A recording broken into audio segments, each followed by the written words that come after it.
Welcome to Theorycraft, a live podcast where game developers and their players engage in conversation. We got people starting to flood in now. We're in a new year, baby. I hope that everybody got a tooth shower in their stocking and is well rested up and ready for 2022 and whatever shit it serves us up. Who knows what's next on the stage? But welcome back for the holidays, everyone. Chris, did you travel? Did you do anything interesting? You just kind of hole up with the Omicron, or what's been up with you? I went to NorCal, which is what I do like every Christmas holiday usually, and that's where all my family's at. I'm the only one who lives in SoCal, so yeah, saw the niece and nephews and the family and all that. Cooked dinner for everybody. Whoa, that was fun. I made something new I've never made, which was pork crown roast. That was great. And then I also made a vegan shepherd's pie. I guess it's not called shepherd's pie. It's called some other type of pie. What is it called? I forgot. It's something. Cottage pie? Cottage pie. Yeah. Yeah. Wow. Candace is like has knowledge of everything. Cottage who wants pie. to be a millionaire. And so the base is like mushrooms and lentils and stuff, and it was really good. So that looks amazing. What else? A crown roast is kind of intimidating. It looks intimidating, but it's actually really simple. You basically just put it in the oven. It's the harder part is finding a butcher who can make it. Yeah, right. Sorry, go ahead. Or has it in stock, I guess. Take a picture. Are you going to put it in the live chatting? What's the deal? Do we get to see this? I don't think I even took a picture of it. Are you even a millennial? Jeez.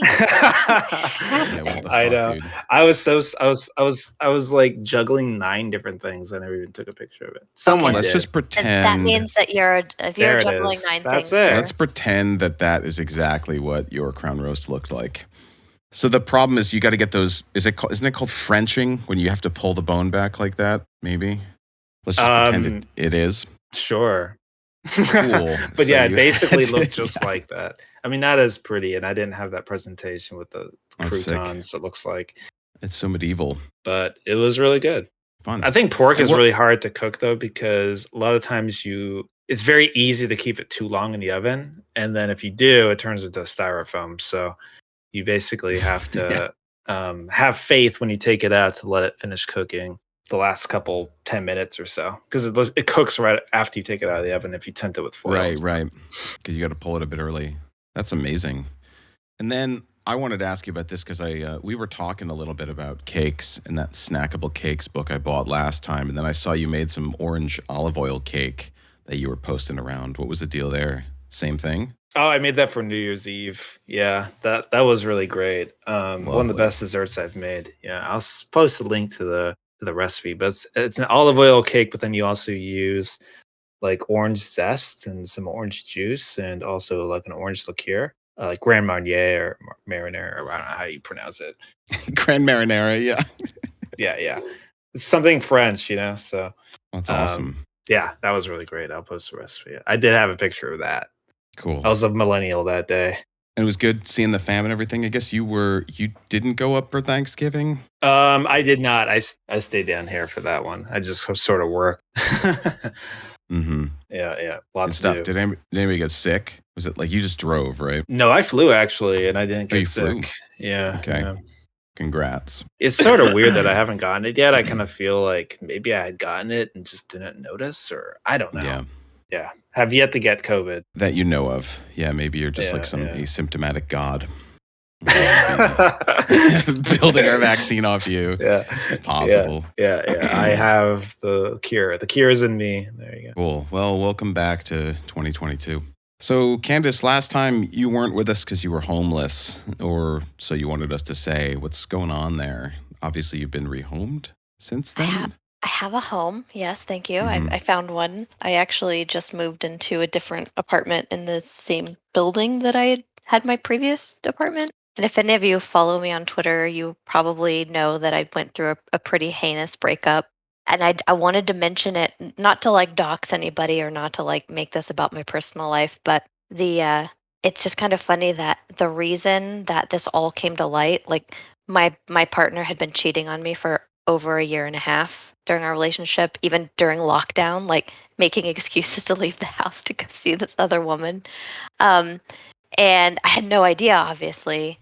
The reason that this all came to light is because somebody who listens to this podcast was able to talk to one of the women that he was cheating on me with because there's multiple, and said like, "Hey, this Candace girl is still referring to her partner as her partner," and he's been telling like you, like girl that he's cheating with, that he's just roommates with her because that was the story he was telling these other women, like, "Oh yeah, I live with this girl, but she's my roommate or something." And What the meanwhile, we're fuck? like planning to elope in Switzerland and all this stuff. So it was pretty wild.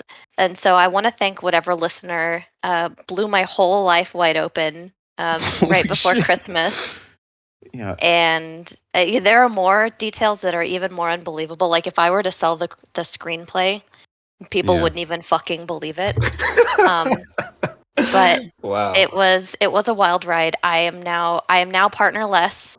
So if you're Mhm. listening and you want to tell the girl that he's single, he's single.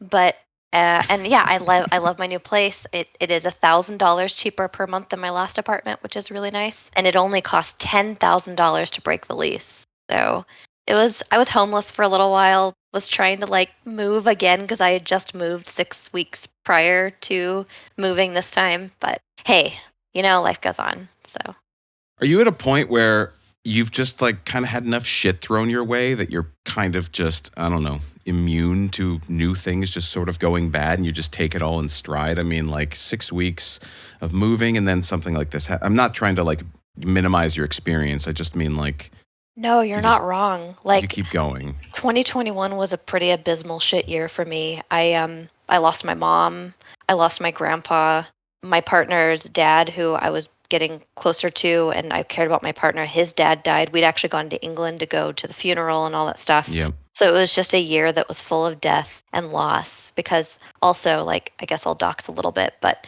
back in May my partner left me for the first second whatever time. He left me again, but he said that he needed to go like clear his head and find out who he was, and that he was going to go on this road trip and stay with some friends in Memphis. He was never in Memphis. He had just moved back to Colorado where his ex was or whatever. And it was just wild because like there's all this furniture that he had because he had furnished an entire apartment to go live near her or with her or something. And he told me that someone had like given him this furniture and then it was like a dead woman's furniture. Like they had bought it for this woman and she died before it could even be unwrapped or something. And I bought it, of course. I bought the lie. It was a really shit year. And I already was like, well, I don't know if I can trust this human, but I'm going to bring him back into my life because one, I love him. And two, if I had had a nervous breakdown and needed to go find myself, I would have wanted someone to embrace me with open arms and whatnot. Yeah. Pinocchio ain't got shit on this guy. It was primo gaslighting, like 100%. What the fuck, man? It's okay. It's over now. Please turn this into a screenplay at some point. I would love to see Sex and the City 3 from the perspective of your narration of all this bullshit. That is an insane series of events. I'm so sorry. It's worse, but I'm not going to go into it because now at this point it's just anyway. Yeah, Yeah, we'll start 2022 running like has a to be better than this. Patreon-only gossip podcast. We'll start running it once a week, too. Well, I'm glad you're all settled in. So what'd you do for Christmas besides get your life together? Anything interesting? Yeah. Fortunately, the good news in all of this is, I mean, philosophically, one, to anyone who's been through a very bad breakup where you've maybe been betrayed or haven't been betrayed, the silver lining is that I loved that human to the best of my ability, and I know that I did that, and I feel confident that I loved and I loved authentically, and I can feel good about that. And two, now that he's gone, I can play video games a lot more. There you go. So I've already been cruising through my backlog. I like played some Inscription and I played some Satisfactory and I finished It Takes Two. It's really good. You finished It Takes Two post breakup. Yeah, I played with somebody else. Okay, there you go. Inscription looks rad. I have been seeing a lot of my favorite kind of Slay the Spire, Monster Train content creators verging towards that, and I just bought it on Steam knowing almost nothing about it except those people play it, so influencers work. How are you enjoying it so far?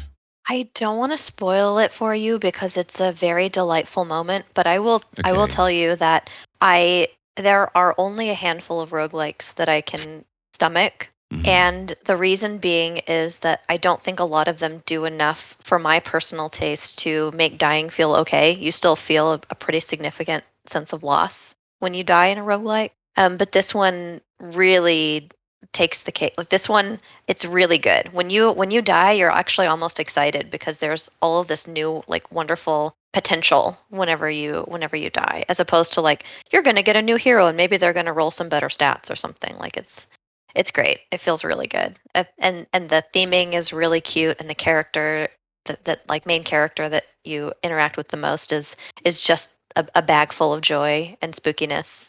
Big fan. Like A plus, top notch. Great job. This game got me back into roguelikes. Yeah, I feel like you're maybe trying to psyop me here because describing this game as being full of like cuteness and joy seems weird, given that this is the Pony Island guy. But I will just take you at your word and It's see how it still, feels. I mean, do not, yeah, it is still demonic and spooky, but Mhm. there's just, kind of like in the way that Sans and Papyrus are Oh, okay. Yep. a little bit silly, not to that extent, but they're a skeleton and that's scary or whatever, and circumstances Gotcha. around their being is sad or whatever. But also, let me Nice. put this mask on. Okay. Well, 2022 is off to a pretty shit start for me. I lost one of my cats earlier this week. I had to put her down when I came back from break. She had some advanced kidney disease, it turns out. She was very dehydrated. She was peeing in weird spots. She wasn't herself. And so I was able to buy her 2 days of time in the land of the living on fluids and got her up to speed. And then she died in my arms on Monday. And I really didn't expect that to happen out of a 4-year-old cat. So rest in peace, Dolores, and everybody hug your pets. It's just like such a pure love that I don't even know if humans can really compete. I mean, maybe I just haven't met the right person, but God, like pets just fucking love you. Like when they're sitting in your arms like that, you just absolutely melt. So that was powerful. And here we are. I think I might have COVID. Who knows? I've had like flu-y symptoms for 3 days. So like I'm kind of hoping I have COVID because I got boosted while I was back home, and it'd be sweet to be over it. Other than that, things are great. I got to travel home for the holidays to the States. For the first time in 2 years, I saw my family in Texas and in Connecticut. And yeah, man, I managed to thread the needle of getting back across the Canadian border, which is really fortunate. So everything works out. I'm so sorry, Luca. Cats just don't tell you, when something's wrong, and so it's never easy. I'm glad you got to Yeah. visit your family, though. That's always really nice. And That and was, man, yeah. I hope you don't have COVID, or maybe I hope you do, No, I because hope then I that means do. it's super minor and that you're Exactly. getting all those good body chemicals for it. Yeah, I feel really bad for you too, Luke, because I know how much you love those cats. But I Yeah. really do respect you for because you did put it down, right? Yep. Yep. Yeah, because a lot of times I see people just keep on the cats even though the cat's just like suffering, and it's just like because they're not able to like let go. And so I think it's big of you to know when it's time, right? Yeah, yeah. Thanks, man. It's such a hard call to make, but then when you hear, well, after 7 days hospitalization, we probably can get her home, and that's going to be like 10 to 12 grand, and you're like, I'm not going to put a price on my cat's life, but like that's a no small chunk. And then when they get back, you don't know if they might immediately go back down once they're sort of outside of the care with kidneys. It's like they could last another 6 months, another year. They could be good with fluids at home. They could just start crashing again. But I don't know. For me, when they told me the levels of some of these like metabolites in my cat's blood because the kidneys weren't processing them properly, and they said, at those levels, your cat's going to be feeling sick. That's just kind of like, I just didn't. I mean, she was a fucking trooper. I mean, she was still sitting on me the day or two that I came home and trying her best to hang out. Like, she won't show it to you, but it's like, I don't know, man. Just imagining her feeling that badly all the damn time is like, I couldn't deal with that. So, she just, some creatures just have a bad lot, and there's not a lot you can do. But yeah, thanks. Otherwise, I think things are okay. Candace, I kind of asked about that resilience in the face of taking kind of one punch after another, because I felt like I was beginning to experience that, and I was impressed with how I was handling it. And I was like, I think it's only because a bunch of bad shit has happened in a row. And then I had a work experience today that finally kind of unsettled me. But we can get into that when we talk about game teams. Why Yeah, don't we I feel talk a little like bit about Go ahead. We should take a moment. Okay, so we talked about some really heavy stuff for a gaming We did. podcast. Let's Yes. I'll stand up for just a second, wiggle it out, feel better. Welcome to 2022. Everything's great. We play video games, and life I is and love can be video good. games. Bring them in. Bring Okay. in the games. Not a Okay, world. they We worked it are out. totally. They're the most important thing, really. So, Chris, you're on that New Year's glow up here, and you delivered a really nicely formatted bunch of show notes with news articles. Is there anything specific you kind of want to talk about out of this that really struck you? Not really. I think it's funny because I get this newsletter forwarded to me by one of our investors who, compiles all handy. the things going around in the industry. So it's like, oh hell yeah, here's the cliff notes. I basically picked some of them from that. There's a lot of things going on just in the industry of just acquisitions and stuff. I mean, 2021 was crazy in terms of a number of new startups our startup came out of 2021, right? Startups that came out of it, and then also just acquisitions that happened. I mean, recently Tencent acquired Turtle Rock, who made Back for Blood, which was the spiritual kind of successor to Left 4 Dead. Mm-hmm. And then their Embracer Group is this kind of entity that has been acquiring all these different companies. They acquired Perfect World that made that MMO for 125 million. The game Rec Room raised 145 million, and they're valued at 3.5 billion.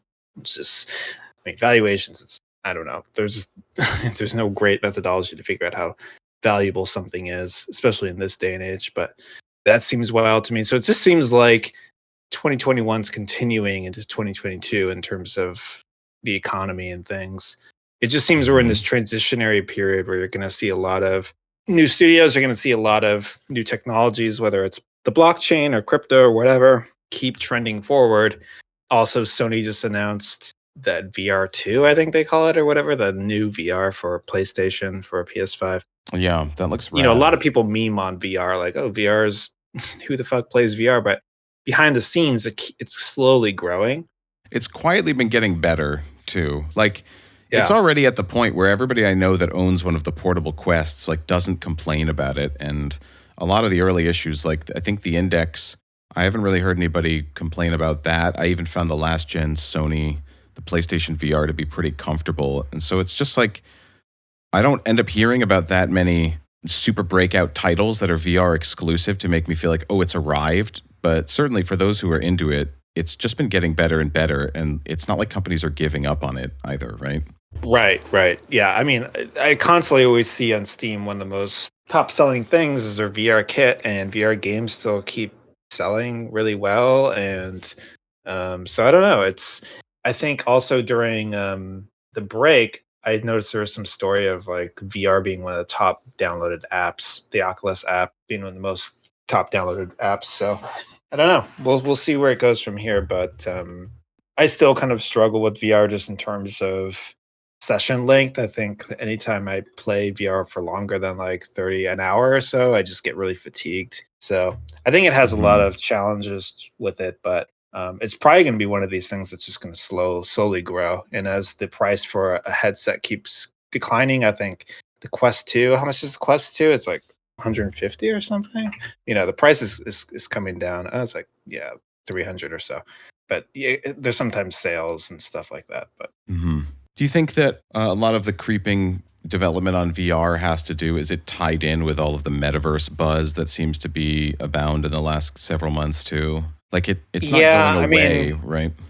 A lot of that, I feel I think the metaverse has a lot of promise, essentially metaverse has been part of our lives for, since Ultima Online. Ultima Online is technically in the metaverse, right? Anything is a virtual world is a metaverse. Certainly, Facebook, now called Meta, likes to always talk about VR because, of course, they own Oculus, and so they feel like they have a stake in that being part of the vision of the metaverse. But I'm always kind of disenthralled by their sort of vision of it, where it's essentially, if you watch a lot of the videos that they show about the metaverse, it's a VR Zoom chat. It's wow, I could have my Zoom meeting and see people, their avatars, big deal, right? I feel like the promise of the metaverse is going to be the virtual worlds. Like, what worlds am I going into? Why do I want to leave reality? Go into this like West Elm set with Oculus and in a Zoom chat? Probably not, right?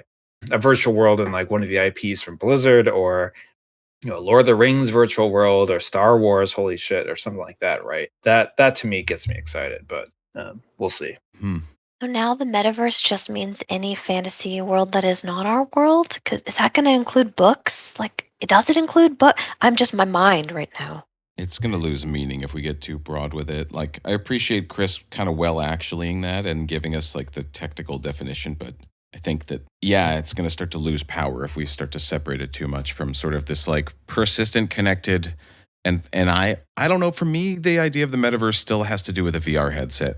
I understand that a persistent online world in which you have an avatar, everything like that, that's Snow Crash already. We've been there, I suppose, in terms of like Second Life, right? For the last 20 years. I don't even know if that's still going. But for me, I feel like when we're talking about it now, and this is probably just Facebook's marketing at work, like you point out, it's going to involve a headset.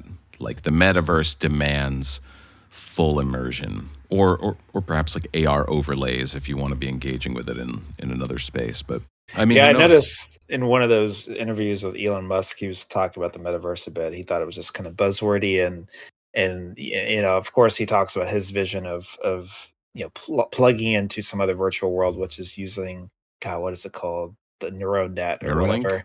Neuralink, yeah, where it's basically it just modifies the in and outs of your body, and suddenly you're in some other, it looks like the real world, and you don't have any of the, you're not kind of, your eyeballs aren't just like looking at some screen really close to your face.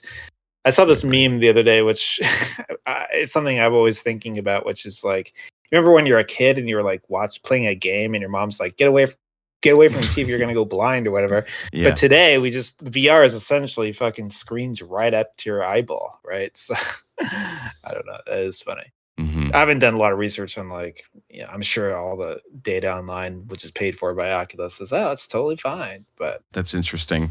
The fact that you haven't done a lot of research on it yet, and this is just like pure inference from my perspective, but like to me probably means that investment is not quite as hungry to head into the metaverse, and it's not as buzzworthy as, say, the blockchain and NFTs, a subject on which I know you have actually done like quite a bit of homework. Yeah. If I were going to guess, I'm like, anything Chris is up on, it's probably because like investors want him to be up on. You know what I mean? I just want that money, No. Well, I mean, it's funny because the metaverse was a big thing when we were fundraising. It was like, that was the NFT of that cycle, right? It was interesting. They loved to hear about metaverse. It was actually towards the tail end where they were like, all right, I'm tired of hearing about the metaverse, but now, of course, it is very much NFTs, crypto, Web3, etc. Nice. So the notorious fungible token. Yes. Yeah. Love it. Man, I was just realizing earlier, like every fucking day for the last 2 months, one way or another, people in one of the 2-3 gaming discords I'm in are talking about NFTs. And I know like 1 or 2 friends that have actually ever purchased, managed, traded in NFTs. But every single day, people are talking about them in these highly opinionated ways.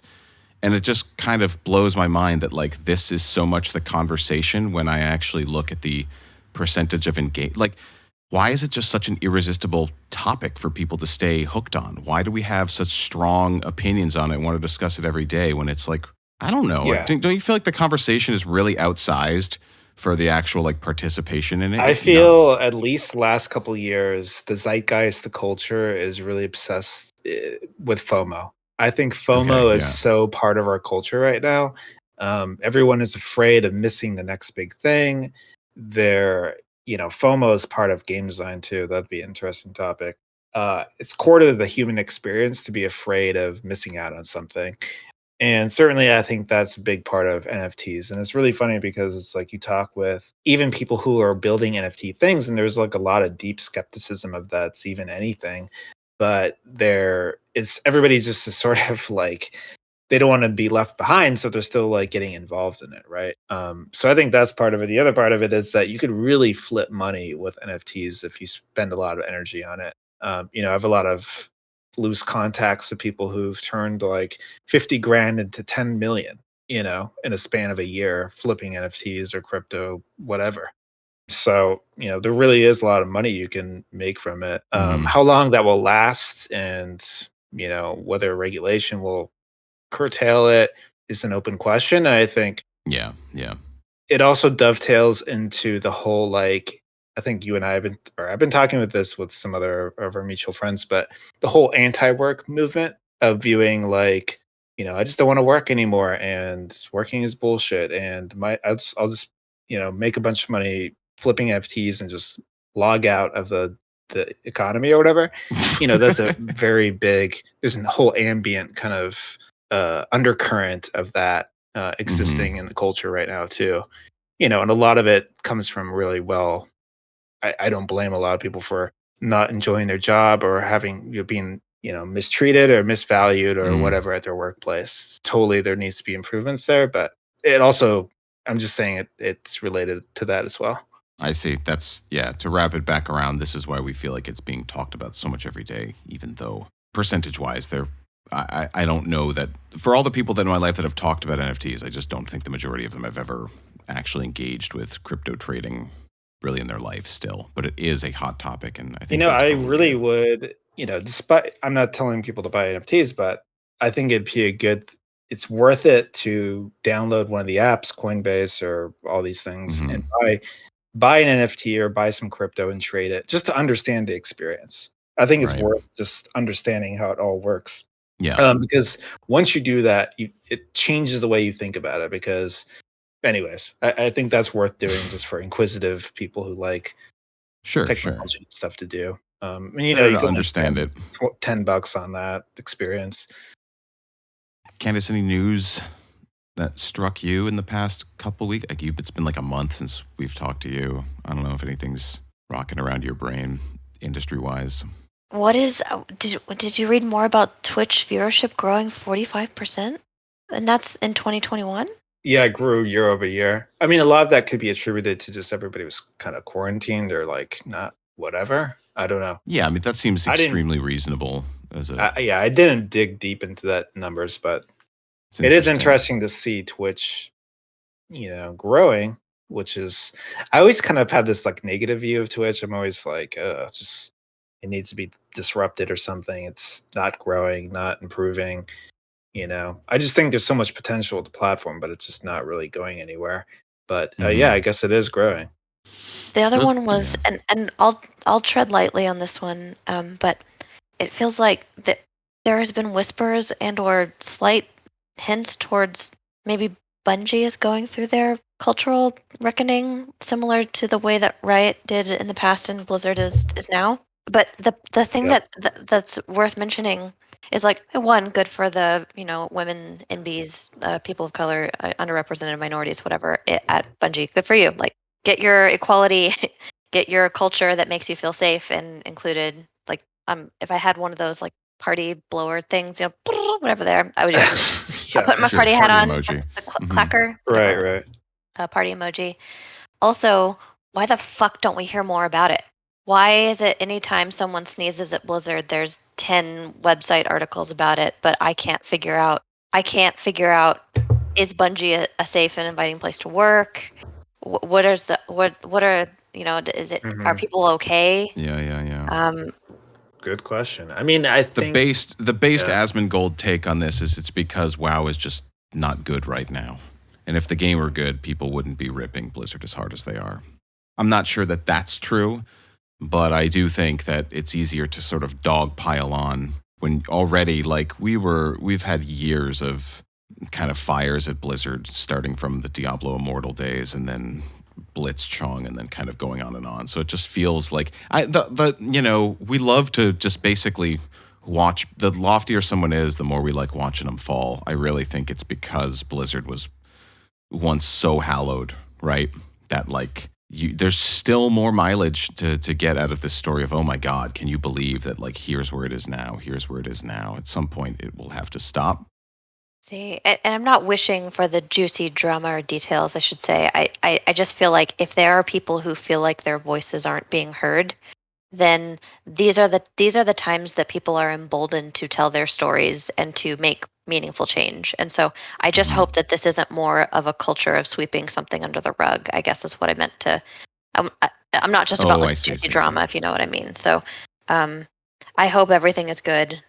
I know that historically it had been bad in the entire industry, so certainly there will be people who have stories to tell. But that they're not like I'm not entitled to any of those stories, obviously. So that's not what I was going for. But Yeah, I mean, well, the other thing too to think about is that they have a lot to learn from the Riot and Blizzard shakeups, and also Ubisoft in terms of how to handle it internally and to Right. restrict, stories going out or whatever it is. But um, I wouldn't put it past a large kind of publicity thing coming out this year sometime, perhaps.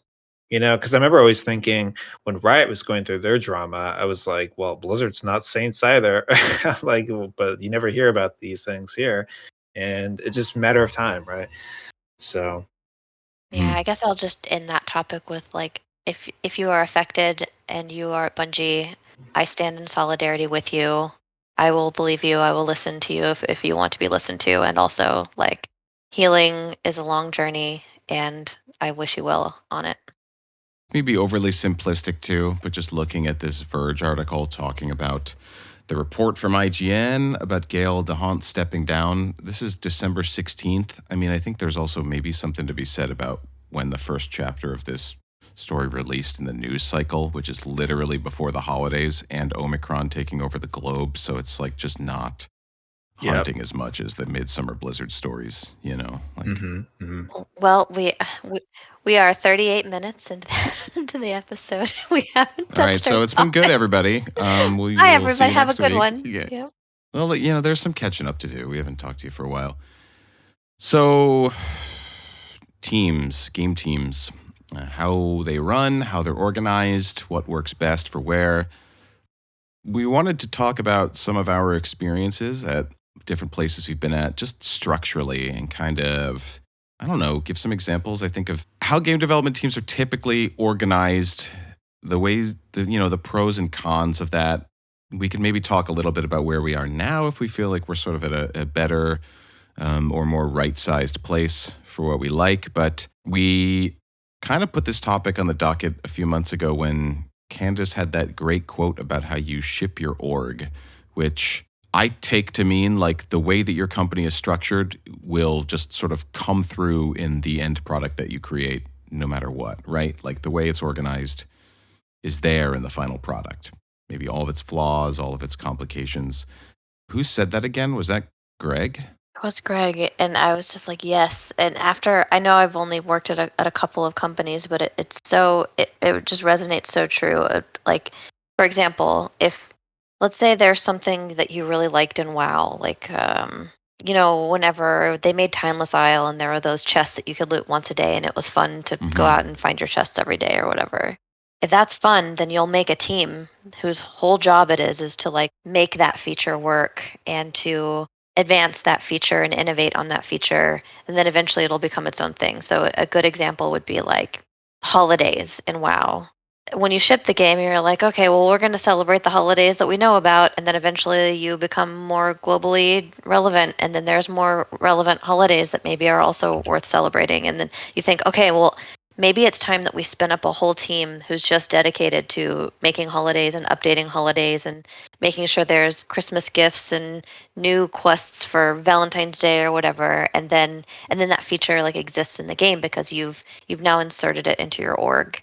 Whereas like the opposite of that is also true. So if you wanted to, let's say in WoW you wanted more, I don't know, just cooperative in the world bullshit. I thought about this a lot whenever I was playing It Takes Two because there's so much stuff in that game that is not mission critical to the narrative of the game or even like yes the direction of the game is that we're going to make a big fun space for two people to like have joyous experiences in, but there are also just there's a carousel like a child's toy carousel, and when you spin it, it has these different scenes. And one is like a bee which is relevant to no spoilers or whatever. And one's like someone, spearing the giant bee because they're a tiny person or whatever. And you can put your head on it. Like, what is the thing I'm thinking about? Like, you go to Disneyland and there's a wooden cutout of Mickey's body and you can put your head in there or something and be like, look, I'm Right. Mickey Mouse.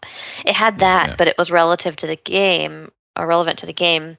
And then also, and you're like, okay, like that's cute. That was a little extra storytelling that we didn't need. But then there was also a camera that you could push a button and then take a screenshot of. And that was completely not necessary for the game, but it felt like it added a lot. And the person I was playing the game with, we just stopped and we took pictures of each other for 10 or 15 minutes. We were just giggling and having a good time. And it was so orthogonal to the experience of the rest of the game, which was like, we want to, advance the narrative and we got to help Rose and there's all this stuff. We were just stopping to kind of smell the roses. And so what I mean is like, imagine if WoW had a team that could put a lot of that stuff in that just like, it's not part of your core loop. It's just a fun thing in the world. And if you have enough people to do it, you could just do it.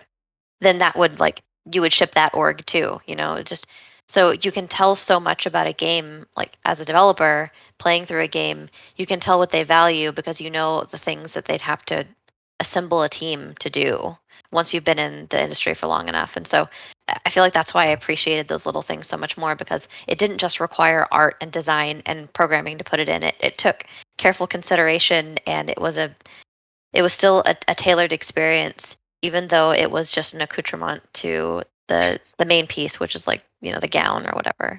Mm-hmm.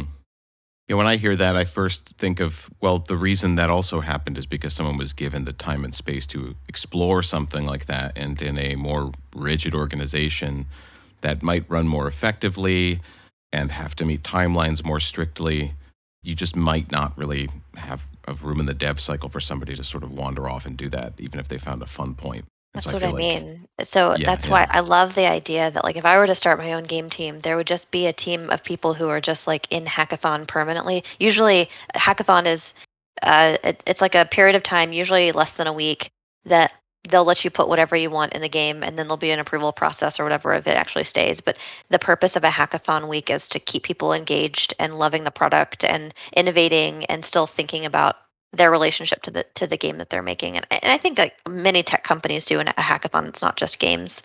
Like, and then I wonder about like the politics around that. So there can't just be the vacation team. You'd have to have people cycle into that team. But the idea is to give the talented people that you work with and that work for you the time and space to do good things for the game that maybe you as leadership did not anticipate, needed to go into the game. So I think about that a lot. Chris, sorry I interrupted you before. Do you remember what you were going to say? Oh, no. I was just saying, I was just kind of thinking, like, I wonder if you can kind of interpret what an organization was like based on the game. Do you think that's possible? Like, what would you like say infer by like, say, Cyberpunk, right? Like, how do you feel like the organization was? Well, that's in that interesting. game? As a case of working backwards, it's not really fair when I actually know what the organization is like. We should set up like a quiz format. I don't know what the org was like. Shall I guess? Oh, you don't? Yeah, go for it. Go for it. Given what you know of Cyberpunk. It feels like it was obviously a very narrative driven project. And so the people that had the loudest voice in the room in narrative would have the most clout in the experience of the entire game. Even if that was to the detriment of, say, performance or optional features that didn't advance the story or, that kind of thing. And so that's the vibe that I get. These are just vibes. Obviously, I guess there's a way to test the vibes. You could ask people, but like, I just want to also submit that I don't know anybody there. I'm not shit talking. I actually really enjoyed Cyberpunk like a lot. I enjoyed that it was so narratively focused in a way that other games can't do. But I have a feeling that, yeah, you'd have to use story and or narrative as your defense behind any feature that you'd want to add to the game. I can also intuit because of the launch of the game that they were rushed to put it on console and that maybe this is nobody's fault. It's not QA's fault, but there wasn't proper time for the kind of QA and then the kind of revision that comes from good QA. So this isn't a burn to the development team or the QA. There's no way to know who, and it's never QA's fault actually, by the way.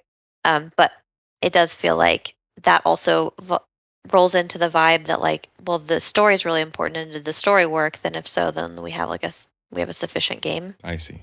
Those were the loudest folks in the room. If they got what they want, on balance, it's considered to have accomplished its goals. But then when we actually look at the final product, it feels like, boy, these other areas of it sure got short shrift. And, this happens really commonly with audio. Just one really interesting example I want to bring up that I think is worth doing this sort of reverse forensic examination of is Inside by Playdead. And of course, I know the whole history of how that company is set up, what the deal with Martin Stick Anderson, the composer sound designer, is for it. Hopefully people know what Inside is. It's kind of like, it's like from the company that made Limbo. It's just a side-scrolling platformer with a lot of death and a very stark graphical style. And in the case of both of them, but especially Inside, really killer sound design, music, and coordination between those things and the other elements of the gameplay. And I could play that game, and I think I would be able to tell, because of the affordances made for the sake of sound, I would be able to know that whoever is the sound guy on this team, he really got sort of whatever he wanted. There are a lot of points where gameplay serves sound and sort of not the other way around. There's one sequence where you're having to march kind of in lockstep with these robots inside of a factory. And if you fail to sort of march in sync, you get plucked out of the line and caught. And the way that you know how to march in sync is you're basically moving your controller along just to the beat of the music, to which also all of these robots are animated. So there's no instructions for it. You just intuit this because it's the pace that everything's going at.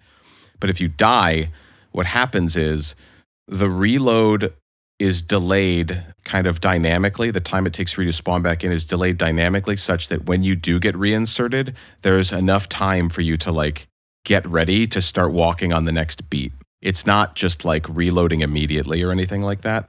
It's very considered, I guess, to be fair for the gameplay's sake. But playing that, I was just like, it also creates this very seamless sound experience where the music never really has to stop and the gameplay can just wait to sort of reload at the next bar, which... Anyways, it's not often that you play games where stuff like that sticks out, and it's the sign to me, having worked on several audio teams at this point, of an audio director with a lot of influence, which I do know to be the case, but I feel like you could have maybe figured that out by going in reverse by playing this. So that's just, an example I can think of for working backwards like that. Yeah, that's fascinating. I hadn't even thought about any of that. Dude, I mean, every single GDC talk that Martin Stick Anderson has given is just mind-blowing. The guy is so considerate and so smart. I'm kind of a fan. But all sound designers are. That's not a hot take. It's like liking Keanu Reeves, But yeah, everybody loves him. So I'm interested, Candace. Both of you two spent a long time at Blizzard. And just, it seems like in the last few years have really branched out to other types of companies. Candace, you've mostly stayed in AAA. Chris, you've now founded your own space. Have you felt like team organization and org structure were like big factors in selecting your next job? Like, was there something in the way things were organized at Blizzard that you wanted to move away from because of the way that the sort of game experience it was generating? Do you know what I'm saying? My experience with Blizzard was that it was very tight. Just anecdotally, I had seen that if you want to be a contributor, I guess in a couple of different disciplines, like if you're an audio person who wants to do a little bit of programming or maybe a little bit of writing or something like that, if they couldn't find a proper way to kind of pay grade your job title and the precise title to give you for the pay band you needed to be in, like you couldn't really do it. You were sort of forbidden from crossing over those disciplinary lines unless it fit with the pay structure, if that makes sense. And I thought that sucked. I can understand why they did it, but I do think that it ends up leading to probably a lot less cross-pollination than, some other studios get, because people are almost expressly forbidden from like doing stuff that's not their job. It's like working on a set and trying to like move something around and having a union person yell at you because it's the job of somebody who's paid a specific rate. Don't touch the furniture. So like, did you two find that to be true? in moving to new places, was there like anything more fluid that you wanted to seek, or like how have I mean, you, how, yeah. you know what I mean? Yeah, I mean, I would say, for me, it was a big motivator, right? Because I did want to kind of work on a smaller team and work in a kind of environment where you just have more autonomy and kind of creative freedom, and kind of less of because I think over time at Blizzard, once a team grows and the company grows, it's very easy for the team to kind of think that what the magic is the structure, is the procedures, is the methodology and how they decide things. When in reality, I think it's more the people. The people always kind of what the talent, of the studio is the most important thing, I think.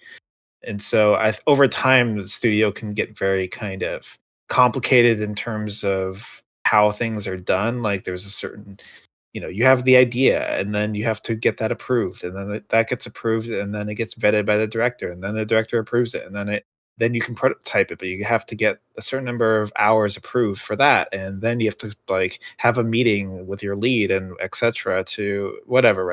It's all these like all this kind of procedures that you have to do.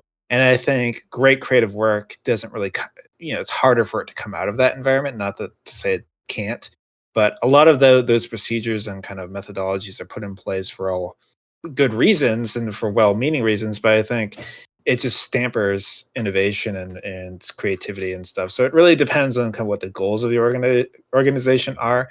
If it's if something is more solidified and the vision is solidified, the IP is solidified, you don't really need to create new things. It's just about getting shit done. We need like a new character. We need a new 6 more variants of this mount or of the skin or whatever it is.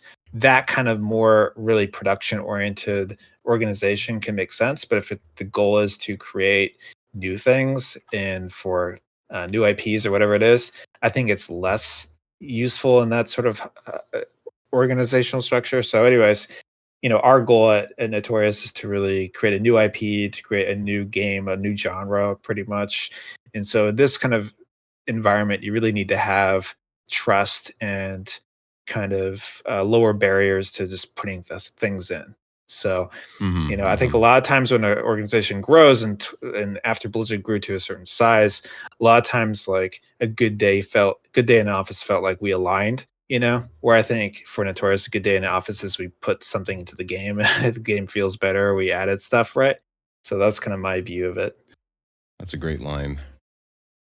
I was just going to mention in that vein, what strikes me as important. You're talking about role flexibility and people getting the desire to, branch out from what they're doing, especially like on a big AAA game where maybe like me, maybe you're an encounter designer and all you've ever done is make bosses for 10 years. And maybe you're happy with that, maybe you're not happy with that. And I think what's key there is like having leadership that one values people over process.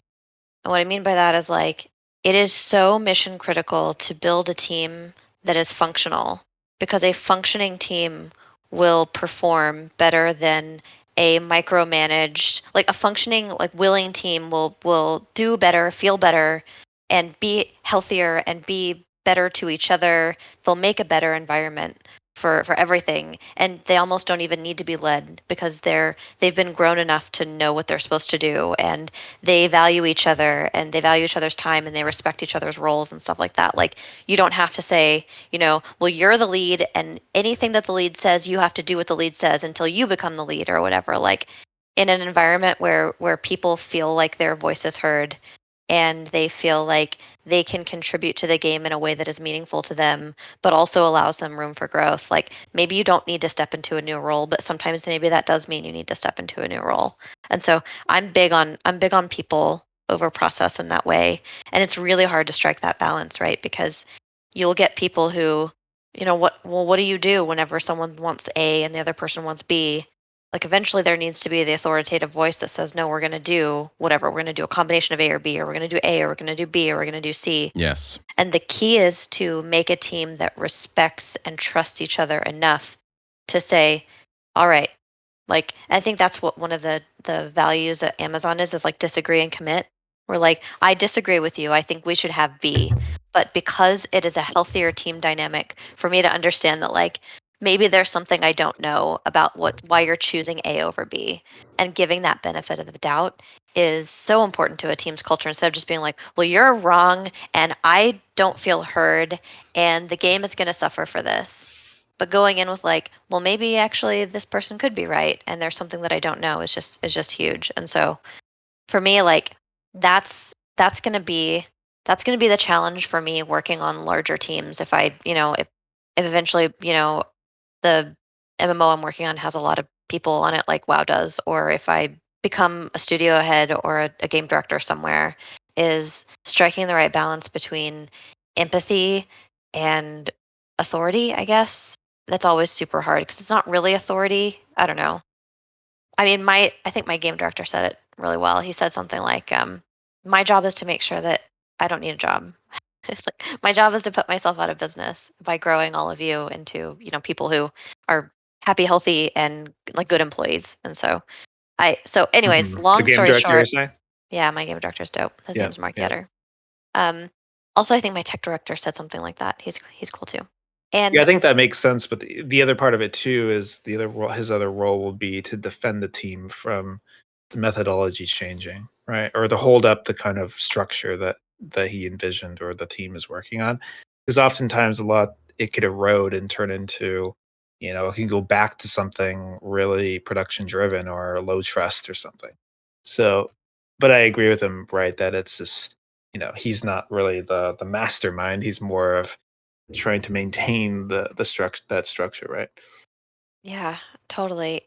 And so I find myself looking to the great leaders that I've known at Blizzard, at Amazon, at Riot, and really appreciating the things that brought teams together. And then also, I'm able to recognize the things that felt like good leadership at the time, but were actually really bad in practice. Like I looked back the other day at one of my tweets that someone said like, how do you can you state something that like a good leader did once? And I said, because I was a contributor at the time and I was someone who was working a lot of overtime, I said that I appreciated that my lead is the last one out of the office. That no matter how late I'm staying, he's also going to be there and he's going to have that kind of solidarity. But now that I've flexed into leadership, I think that that's really that's not great leadership. I think what you Oops. do is you say like, hey, this is a boundary that you're crossing. Like, how are you feeling? Are you feeling overwhelmed? Is the scope too high? Is there something like, what is driving you to stay at work until the lights turn off at midnight? Instead of just like, well, I'll be there for you if you need me.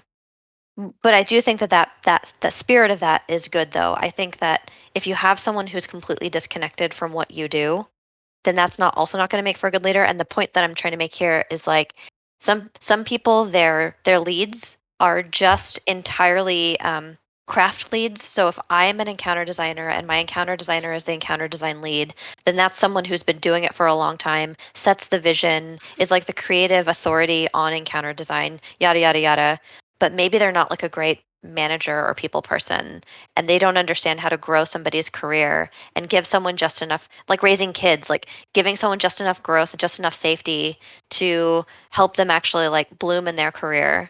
And so it's really hard to find that person, that special person that's like enough of a craft lead to understand and appreciate the growth that their team has, but is also enough of a manager to understand how to coach instead of direct, for example, like how to ask the right questions so that people can help themselves and they can grow themselves instead of saying, do X, Y, and Z. Be like, well, who could you talk about that could help you do X? And they're like, oh, yeah, maybe I could do that. But there's a huge difference there, too. And I've also seen the other end of that where management is completely divorced from the craft, where it's, okay, I have my craft lead and then I have my manager who is going to be just in charge of my career. But when he or she, they don't have the right insight into what I do, then it's hard for them to understand the ways that I need to grow. And so I've just started to appreciate people who can do both. And I've started to understand the qualities that like this is what a good craft lead brings and this is what a good manager Hmm. brings. And it makes me think a lot about who I would be as a manager and whether or not that's something I want for my career. God, it's something we all have to think about at some point in games, right? Like, unless you start your own spot, Hmm. it just I feels think like you get with kind of funneled towards leadership. I think with like a manager, what I would have loved as a developer, as a designer in my career was, because most of the time I was at Blizzard, I didn't have a manager. A manager is actually something that they added on later in my career there. And the manager was really essentially kind of more of like talking about more of the career side of your job, like more of like your promotions or interpersonal things or whatever. But I would have always loved like a resource of almost like a therapist sort of thing, of like talking about your career, talking about the design process, talking about problems you're trying to solve and like issues you're having, whether they have to do with the design itself, whether it has to do about trying to please your lead or other people on the team or doing what's best for the game or, those sort of things. Whereas I think managers in most organizations are kind of essentially like, it feels like almost like HR-ish, in terms of like they're there to kind of protect the team and kind of try to, I don't know. It just feels like I don't, maybe we just didn't have really great managers on our team, but Yeah, um, I didn't I've really had a feel little like bit of I had a both. lot of problem solving or I had a lot of value that came out of that relationship with managers at the studio. Yeah, it's really hard to once, even if you're someone who is inspired to do better, you read all the management books and you are someone who is well, versed in your craft. It's still really hard the first time because I've been in leadership positions before, and the first time you have to tell somebody, hey, so your performance wasn't up to bar, and that's going to affect your money. Like, you have to be okay not giving someone a great Christmas, like that's hard. That's Mm. hard for any human with a heart to do. And so I think that that's why it's so important that people feel like they're growing and that you're giving them the opportunity to grow, so that even if you do have to say like, well, you're not going to get the great bonus this time, or if you're saying like, here's what, we're not going to promote you this year, but here's what you have to work on, to get your next promotion. It's so important because you have so much influence over their livelihood. You're their job. They're giving you work and you're giving them money. And so you have to be really respectful of that with your employees. You Mhm, can't just mhm. like, well, I had this gut feeling that, you talk real, you say mean things in meetings or something, so we're not going to promote you. And it's like, no, to be respectful, you have to give like very specific instances and a plan to improve the behavior and make yourself available. Right, There's right. so much more that you have to do. And I have seen that in leadership everywhere I've been. And I just wasn't able to appreciate it until I was faced with that kind of thing. So maybe the one thing that you get out of this talk today is recognizing the things that maybe have been invisible within people who have led you, and maybe Yeah. you'll become a good leader yourself. I mean, one thing I think, something one of our advisors tells me a lot is that, and after he said this, I noticed that it was a common thing. Actually, it's just that traditionally in most organizations you get like a yearly review, and that's what Candace is kind of talking about. Like, oh, sorry, we're not promoting you, or we're actually demoting you, or something like that. And that can always be rough, for the manager, for the lead, and for the employee and whatnot. But usually the reason why those don't really turn out well is because, usually the reason why an employee or something is not thriving is usually for one of three reasons. One is either its environment, its skills, or its expectations, right? So environment, oh well, they're not thriving because there's someone on the team that they don't like or they don't feel safe, right? Or something like that. Skills is that they just like suck. They just cannot do it. They can't do that style of art. They can't code to that degree, or they can't, design. They can't whatever. But it usually, I think, mostly a lot of times it's expectations, and expectations is the lead or the manager didn't tell the employee explicitly what the expectations were for that year, or for that time period or whatever. And I felt like most of the times in my career when I didn't like an assessment, it was just because the expectations were off, or like the whole expectation, I met all the expectations, but this the way it changed, or there was some nebulous kind of thing there, or something like that. And so I think that really is the hardest part about leadership and management, is setting clear expectations. That's hard to do because you also have to understand the needs of the project before, a year in advance or X time period in advance, and plot those expectations with the employee. But I think that's the hardest thing to do is Mm. really managing expectations. That's really well said. I never thought about that, but you're right. Like, if you're not overly communicative about what your expectations are and people aren't always in lockstep, then suddenly there's going to be an outcome that on one hand or the other is going to be what they didn't expect. Someone's going to think they did really well, but they did really poorly, or someone's going to think that they did really poorly, and that's going to give them a lot of anxiety and fear, but actually they did great. They just weren't, appreciated enough. Then you also have to strike the balance between, like, if you're a really good leader and you're on top of it, you're like, I recognize everything good that you've done for yourself and I recognize where your career is and where it's going. That can also kind of be crippling, almost to like the participation award level of, well, I also want you to be able to advocate for yourself and I want you to be able to independently recognize your achievements. And by God, sometimes I want you to brag about yourself to me because I think that that's also a life skill, is to not think that you're a piece of shit all the time. And so Yeah. there's a lot. I've been reading so many books about it. There's all these oh God, what was it called? It's a bunch of essays that they made into a book. It was really, really good. Oh, Which one? I mean, I put a recommendation for a book you should check out, Candace. It's called Reinventing Organizations. oh And it's yeah. basically a vision for a new type of organization. They call it like a teal organization or whatever. And there's some new agey stuff in there. I think is kind of goofy. Like let's everybody get in a circle and do yoga together or something. But there's also really good other ideas and views and visions in there as well. That one is good. The one I'm reading is Harvard Business Reviews 10 must reads on leadership, and it's just a bunch of they've posted these before. They're publicly available online, but there's some good stuff here. Yeah, I'll I check that also out.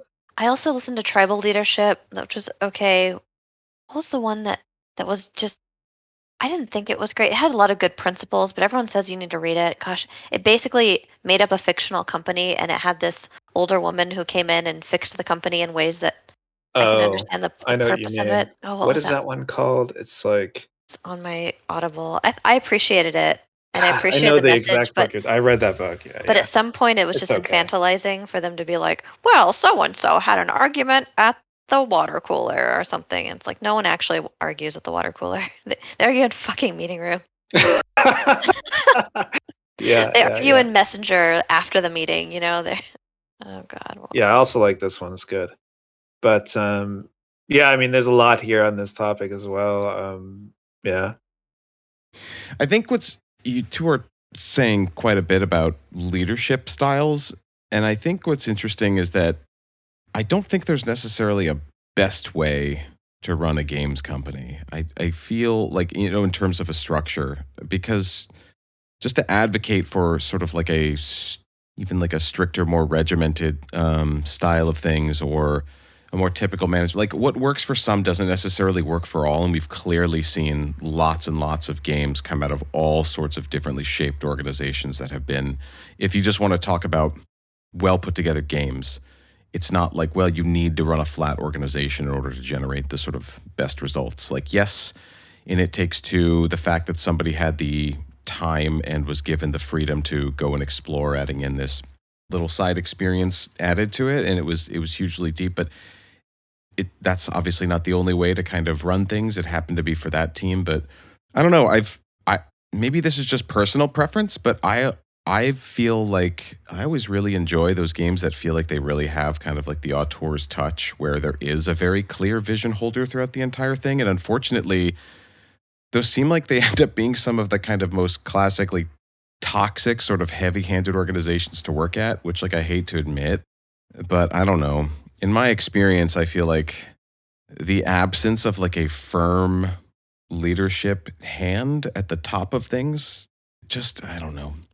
Yeah, I mean it's a timely topic because another story that came out this week that we didn't talk about was the article about the BioShock director Kevin Levine, Ah, yes. Yeah. and about his some drama with his studio that he spun out to start 8 years ago and have yet to ship a game or anything, and a lot of it was the struggles of his kind of auteur philosophy and how to build games. And they do credit a lot of the success with BioShock from his sort of vision and from his kind of leadership and auteurism of leading the creative direction of that game and whatnot.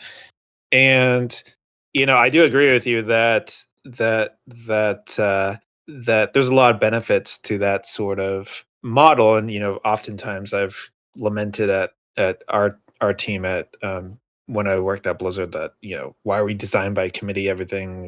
We should just do it this way. Because there was this one story from a UI artist who was working at Google, and they literally had like a 1 hour meeting talking about the color on some button in the UI, and he's like, what the fuck is going on? Like, this is not a way to how creativity works. Like, we shouldn't be having some come to consensus over which hue this button should be in this app or whatever, right? And versus like, say, the other model, which is just like there's a visionary there who just says it should be this, it should be that. You're making, someone is making the call all the time, right? But then the inverse of the problem with that, of course, right, is just that person's making all the calls and all the other creatives are upset. And it just depends, because it's funny about game studios, because I always ask this question actually in interviews with people and stuff, is just like, how do you view the game industry versus the film industry, right? Because film industry, I go to movies because based on the director, and usually I usually like or dislike a movie based on the director, because they usually have a certain style and the way they make a movie, whatever, right? Games, less so, because games are really not made that way.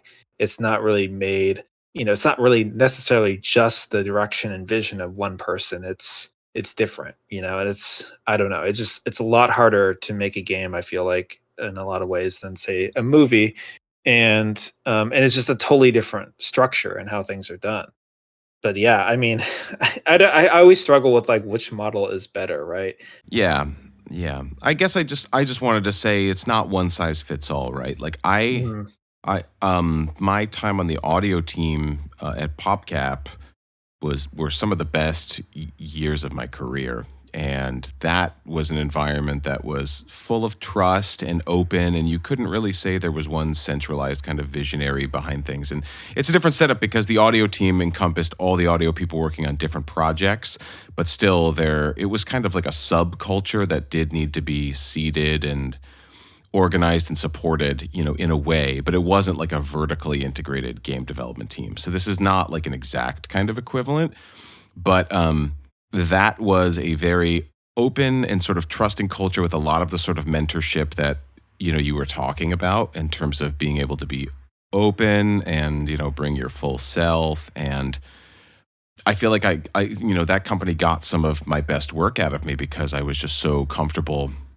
being who I was. And there's a GDC talk that we actually all got invited to go down and do a bunch of years ago, just based on the culture of our audio team. We became kind of like weirdly beloved and recognized amongst audio teams because everyone could just see we were having such a good time. Like we had matching fucking tracksuits.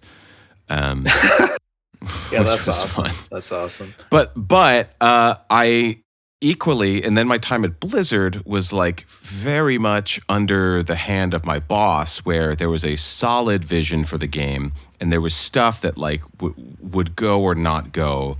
And my boss was, I don't want to say controlling, but he was very involved. He wanted to review all of the sounds that I made. He was always available for notes, which was killer, but he was the person through whom everything had to go. The buck stopped with him. And he would make edits sometimes to one or two of my tiny little sounds before they even went fully out on Heroes because he was just such a perfectionist. And at first I really resented that. And then as time went on, I just really grew to respect basically like the clarity of the vision that he had for it and some of the calls that he made. And there was a different kind of trust that developed there. And I honestly had a lot of fun trying to mold myself into like fitting, expressing myself, but within the very clear confines of the team. And it didn't feel to me like, I don't have enough of a voice, like I wasn't feeling like this isn't equal enough. I definitely was like underneath my lead and it worked, and now at Clay, it's a completely different structure too. And it obviously works for us with a lot of titles that we put out, but it's just like, Production methodologies, you obviously know, come and go in vogue. There was a period of time where everybody just wanted to talk about agile and sprints and what have you, and that's still there to a degree. But like en vogue management styles and organizational styles, I think, come and go. But like, I just don't think that there's really one answer. There's probably always a trend. But I don't really think that like you can solve this problem once and for all. And maybe that's all just to say what you guys were saying earlier, which is that like it's people, not process. Like the process is important, but it's ultimately going to be more heavily influenced by the people that are there than whatever structure that they're in. Yeah. No, I mean I agree with you. I think really, yeah, I don't agree that there's like a one size fits all sort of thing, but I do think there's probably Right. going to be common principles that will develop over time for the best way to run a studio. I do think people, not process, is a universal one, probably, that may seep through every organization in the future. Because I think at the end of the day, games are an art form, and I think the people working on them are creative people, artists, etc. And there's a certain type of environment that I think they thrive in, and it is one where I think it's more about there's that quote which is don't hire smart people, then tell them what to do. And I think for creative people, that's important to them. Is if you're going to hire them because they're creative and they have all of these ideas, or they have this creative artistic talent or whatever, you you want that to come into your team or into your product or studio, whatever it is. Yeah. It's funny though, because we're acknowledging that there's no one size fits all. But if I were to go and apply to a company or look on Glassdoor and I saw two organizations, one of which said they were like flat, teal, democratic, et cetera, and another one that was very clearly like top down, this dude makes all the calls, this person has all the vision, I would probably find the first way more appealing, even if they both were capable of putting out like equally great games. Even if the second was capable of putting out better games, and even if like working at the second wouldn't actually be like, I don't think that working under somebody or with somebody that has a strong vision that you just fall in step with means that you have to feel like aggrieved at your workplace.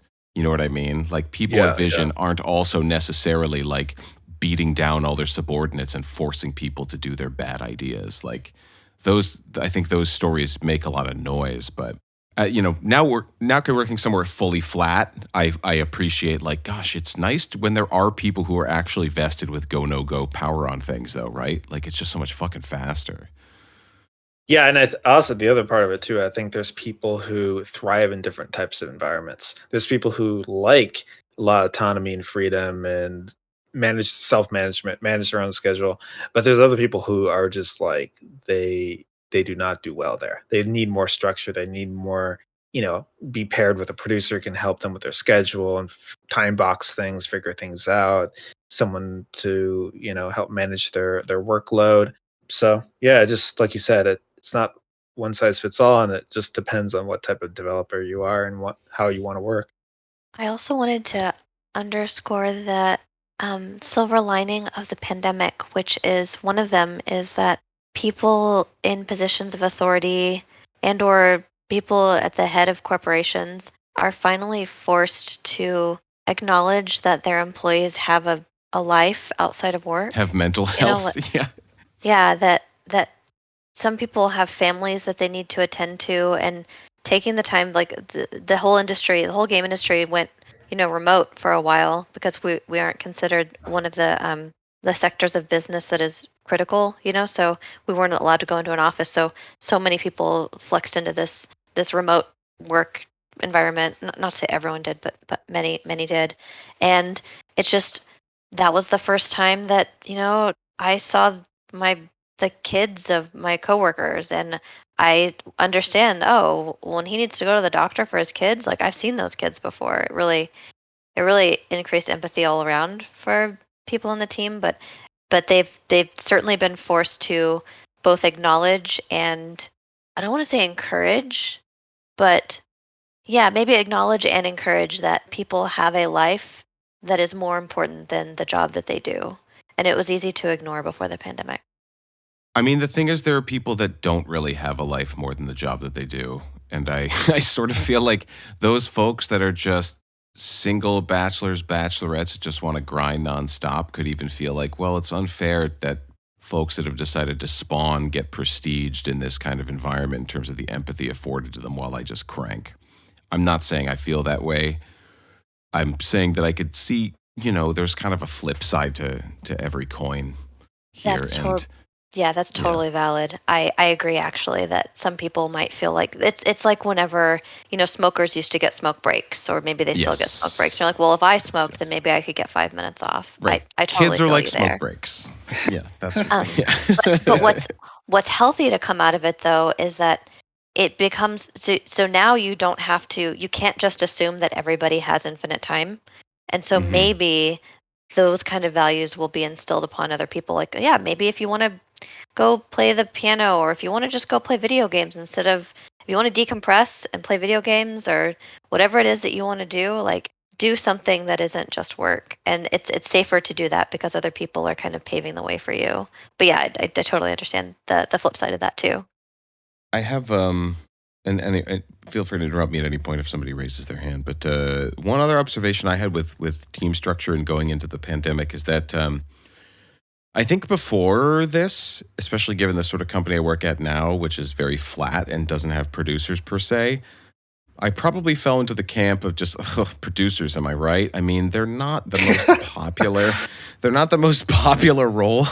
A lot of people feel like they're middle management. It's kind of make work. It's controlling. And going into the pandemic, though, I really felt like, fuck, I really would appreciate a producer right now.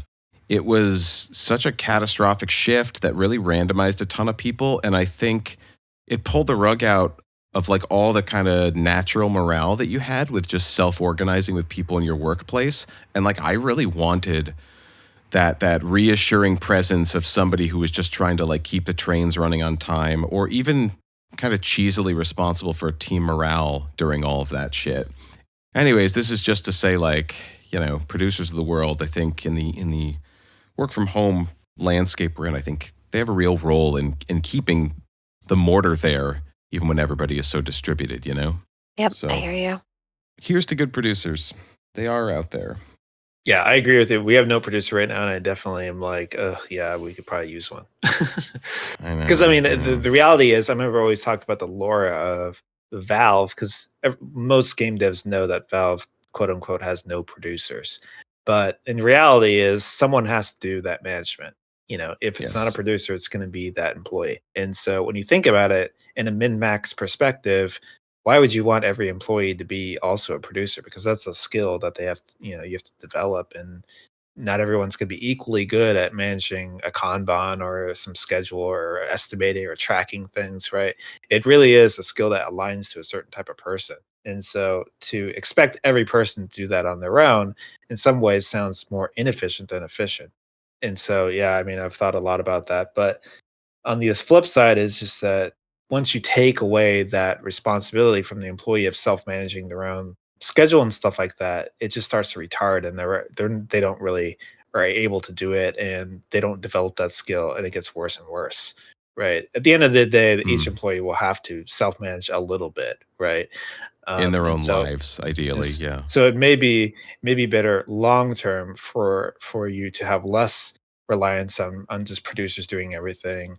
Anyway, it's probably the the answer is probably some sort of middle ground, right? You want each employee to self manage to an extent, but also have producers be there as facilitators, and probably keeping an eye on the actual roadmap and project holistically altogether in their full day or whatever. But anyways, other Should thoughts on we that? should we call it? Do we have anyone? We got no one raising their hands. Pretty light. I mean, if we have any like VR enjoyers from earlier in the podcast, we were talking about it growing. Yeah. And anybody wants to come Yeah. up and Yeah. share their opinions on that, that could be interesting. Doesn't seem like it. Yeah, we have some topic suggestions that maybe we can revisit, or at least answer. We can do like a hot Q&A or something, where we just kind of briefly talk about some of the topic suggestions. But yeah, I'm good for just calling it a night for now at Let's just 7:30. call it. Yeah. Let's just call it. I off to like the that new idea year. though, What's up? Candace. We did an episode like that before where we just like went through a rapid fire, a bunch of suggestion topics, and they are piling up. So I think maybe we do that next episode. Not only are they piling up, but I've noticed actually that like chatting in there has kind of dropped off because I think people are realizing we're not hitting them enough. So we should spend some time in there. Totally. Yeah. Yeah, solicit some engagement. Got to get those metrics up, man. Mm-hmm. Okay, well, everybody, thanks for joining us in this first episode of 2022. We will be back next week. As always, leave your comments and suggestions and ideas for topics in the topic suggestions channel that we just talked about. And we'll be back same time next week. But until then... All right, later, gamers.